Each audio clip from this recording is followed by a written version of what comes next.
BBKak eta Gugasek errealitate virtualeko bideojoko bat eraman dabe Bermeora genero desberdintasunari buruz hausnartzeko. Bertan gaude, Bermeon, Taraskan, bertan aritu dira zenbait gazte eta antolatzaileek proiektu hau zertan datzan azaldu dabe. Bale, haupa, ni Leire Etxebarria Artetanaz. Ni Ania Urrutia. Eta, Gugaseko proiektuen iten dugune da, lantzean duguz Agenda 2030ko ODS-ak, Objetivos de Desarrollo Sostenible, eta urtero lantzean dugu gaibet, aurtengoa da genero berdintasuna, eta lantzean dugu errealitate virtualaren bitartez. Hiru fase desberdinetan banatzen da Gugas proiektue, Design, Create eta Play.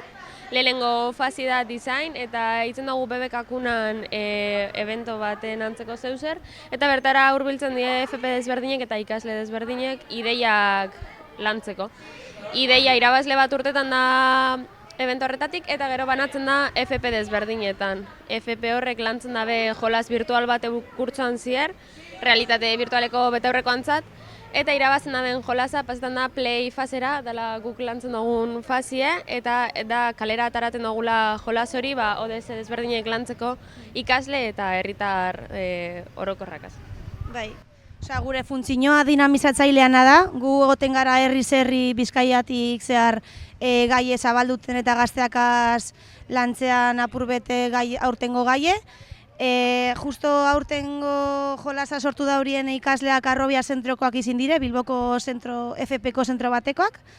Eta hori, oin arte pasau gara tartean, Sestaotik, Durango, Balmaseda, beste herri batzotik pasau gara, eta atzo eta gaur egon gara Bermeon, eta ondo, momentuz oso ondo.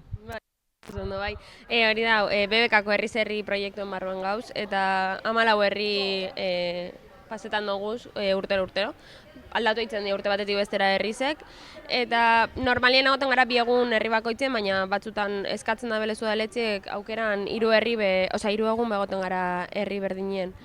Eta hori, bai, gaur dekoguz bi zentro Bermiotik, egon gara Sagrado Corazonegaz eta Laster Datoz institutokoak, baina herri bakoitzien zentro desberdinek egoten dira FP institutoak, Otzandien egon gara adibidez residentzikoakaz, bai, orduen apur bat orokorrien aldatzen goaz, bai, nogaz gauzen.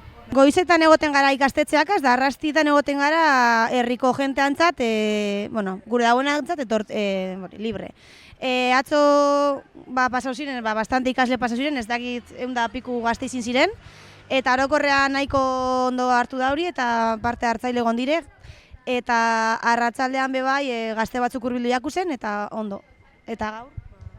Bai, gaur be momentuz oso ondo, oso parte hartzaile dauz batzuk, igual debaterako orduen igual ez tozkue hainbeste berba eitzen saiatzen gara ataten, baina batzuk lotzati zedi orduen ez da berba askorik eitzen. Eta bai, egiz esan, apur bat beldurtute, hasi ginen proiektu egaz, aurtengo gaize arriskutsu eizen alda, segun ze kontekstutan. Baina egiz esan, jasoten gauzen erantzune oso ona dau izeten, ikasliek oso gustora dauz, jolasak erantzun oso ona hartun deu, eta orokorrien argumento eta debate oso politzek dauz urtetan, bai, dana gauz bada espada apuntetan, gero ebaluaketa bat eitzeko, eta momentuz oso gustora gauzelan doan proiektue. Gure helburu orokorrena da kontzientzia apur bat sortzi ODS desberdinen inguruen, Agenda 2030erako objektibo horrek lortu nahi dire, eta era batera do bestera modu divertigarri baten biztanleriari hurbiltzie gai horrek, konturatzie, igual gauzak ez dauzela askotan pentsetan dugu zen beste aurreratute edo landute, eta honino gauza asko egin behar direla eta aldaketa asko behar da bezala gure gizartiek. Hori, modu divertigarri baten gaztienari edo aldaketarako honino denboraz dauen jendieri hurbiltzie da. Eta epe luzera apur bat autokritika indanok eta aldaketak lortzie da nahi duguna. Danirik ikusten dugu, egizan da badauz gazte batzuk etxean badekienak ja, baliabide digital hauek badekiesenak ja, beste batzuk ez, orduen ikusi aldugu, depende, ze realiadekien batzuk hurbilago edo urrunago errealitate virtualetik, baina ikusten dugu igual etorkizunari begire hartuko dauela pisu gehiago edo erabilira gaukingo dauela. Baina, bueno, gure helburu gehien bat da baliabide hau erabili apurret kontzientziaziorako eta beste modu baterako. Modu ludiko baten, bai aldi berean, dekona helburu kontzientziatzaile bat, hezitzaile bat, eta bueno, nik uste dut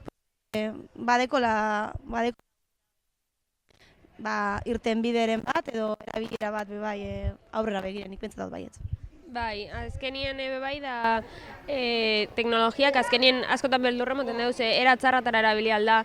Eta bai da guretzat modu bat erakusteko, adibidez errealitate birtualeko betaurrekoak bestirela bakarrik jolasteko funtzio bat eukin aldabela eta teknologia hau modu baten edo bestien gazterizeri bai erakutsi aldala erabili gauza honatarako. Ez bakarrik denbori pasetako edo gauza txarrak eitzeko edo zemin asko inaldeu, baina gauza honatarako erabili alda. Eta bai ikastetziek ikusten da bai kasu honetan iguale ikasketetarako eta sartu aldala teknologia modu divertigarri baten, baina bai helburuek lortzen dien modu baten. Desberdinek sortu ziren bigarren erronkan eta lehiaketa bat sortu zen jolas horren artien aurkeztu biezen jolas guztizek eta danatatik irabazli izen da Arrobia zentrokoa eta hori da ekarri duguna guk kalietara. Nik uste dut lortu aldabenak, azkenien ondino iguale presupuesto aldetik eta ez da oso accesible ikusten, diru asko baliza delako, baina eskuragarri dekonak nik uste dut hasiko dela erabiltzen funtzio desberdin askotarako, badauz gazte batzuk komentetan dozkoenak etzien dekiela eta erabiltzen da bela bai jolaserako edo bai ikusteko pelikulak eta holakoak, gitzike sartzen dau, baina nik uste dut aurrerantz joango dela eta gaztiek gerota gehiago erabiliko da bela. Proiektua Bizkaiko lanbide zentroetako gazteek garatu dabe eta ikastetxei zein 12 urtetik gorako gaztei zuzenduta dagoela aipatu dabe. Ekimena herri programaren esparruan kokatzen dela esan dabe, BBKaren programa gizarte eragin positiboa duten proiektuak Bizkaiko udalarekin batera lantzeko egin dabela gaineratuz.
Cámara, vestido. Vale,